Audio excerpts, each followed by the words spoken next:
12ஆம் அதாவது விரயஸ்தானாதிபதி தான் அந்த செவ்வாய் பகவான். அந்த விரயஸ்தானாதிபதி உங்களுடைய 9ஆம் இடத்துல, அதாவது பாக்யஸ்தானத்துல உச்சம் பெற போறாரு. இந்த விரயஸ்தானாதிபதி பாக்யஸ்தானத்துல உச்சம் பெறதுனால இந்த காலகட்டம் இந்த ரிஷபராசி என்பர்களுக்கு வரவேண்டிய பண வரவுகள் எல்லாமே வரக்கூடிய ஒரு தருணமாக இருக்கும்.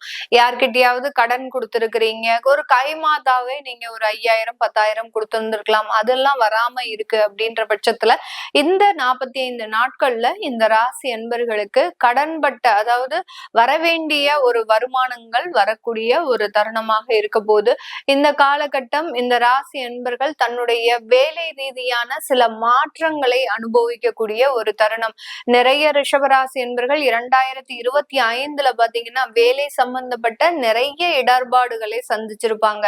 ஏதாவது ஒரு பிரச்சனைகள் அந்த வேலை இடத்துல மாறி மாறி இவர்களுக்கு வந்துகிட்டே இருக்கும். ஒன்னா உயரதிகாரிகள் தொந்தரவு இருக்கும், இல்ல கூட வேலை பார்க்கிறவங்களுடைய தொந்தரவு. அப்படியே இவர்கள் எல்லாருமே சரியா இருக்கிறாங்க அப்படின்ற பட்சத்துல உங்களுடைய மன ரீதியான சில தொந்தரவுகள், ஒரு 4 நாள் உங்களுடைய இடத்துல நீங்க கோவப்படக்கூடிய சில விஷயங்கள், உங்களுக்கு ஒரு மாசத்துல ஒரு 4 நாள் தேவையில்லாத ஒரு பிரச்சனைகள் நடந்திருக்கும்.